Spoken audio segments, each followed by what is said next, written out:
won't be the ones using this footage. First and last name. It's Mike Souder, Souder, and I'm the Senior Deputy Fire Chief of the Harrisburg Bureau of Fire. Okay, and are you speaking at all? This is the Battalion Chief Cornell Bradford. Okay. Can you tell us a little bit about what happened here this morning? Yeah, so this morning, approximately 7:50 this morning, units were dispatched here to Logan Street to report a structure fire with entrapment. Upon arrival, fire crews had heavy fire showing out the front of the building. They immediately went in and made absolutely heroic efforts to try to get to the victim. Unfortunately, they could not, so we have one victim as a result of the fire. And can you tell us anything about that victim, age? At this time, I cannot. I can tell you that Harrisburg Police, Pennsylvania State Police, and the coroner are all on scene.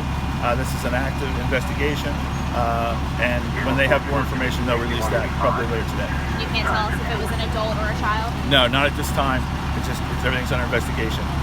We also had 2 firefighters injured. A lieutenant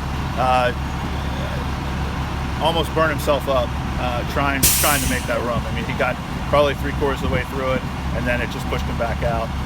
He's been transported. He's doing well. Expected to make a full recovery, but it's going to be a little bit. We have other firefighters, another firefighter that had a cut and is having his hand x-rayed now. It goes without saying, a heavy fire upon arrival. Guys did everything they could.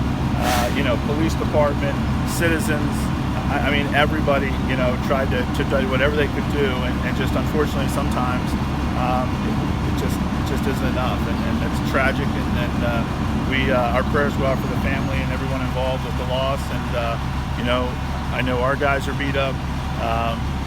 This is what you do, but you never get used to it, and we'll continue forward. Right, and can you tell us all about the status of the house right now? Yeah, the fire building is a total loss. The exposure next door had pretty significant damage. The fire got to the walls, and a lot of times in these situations, when you arrive on scene, you have to immediately split your crew. So we have to take care of fire attack. The best way to rectify these problems is to put the fire out. So we're going to send a crew to do that, but the rest of the efforts are going to go to search and rescue. And you really just, quite frankly, there's only so many people to do so many jobs. The priority is the victim. So that's what we're going to put most of our people on. We're going to short staff on that fire line. Those guys did an incredible job holding the fire in place, so our guys could go to work, get stuff done, get to them. Just in this situation, there was too much, and so we had some fire in the walls and stuff like that, which is not uncommon. Whether a big fire or small fire, path of least resistance is where it goes, and that's no different in this case. I'm sorry if you did say, did you have a cause? It's under investigation at this time, correct, and there'll be more out on that later when they make releases.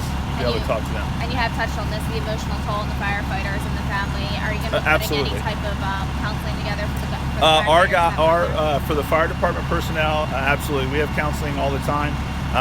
It doesn't even take fires to have that. We have them on site any day, 24/7 access, 365 days a year. If our guys have trouble, they can go to that. As far as the citizens and stuff, we encourage them to reach out to their church groups, to their friends, to their family.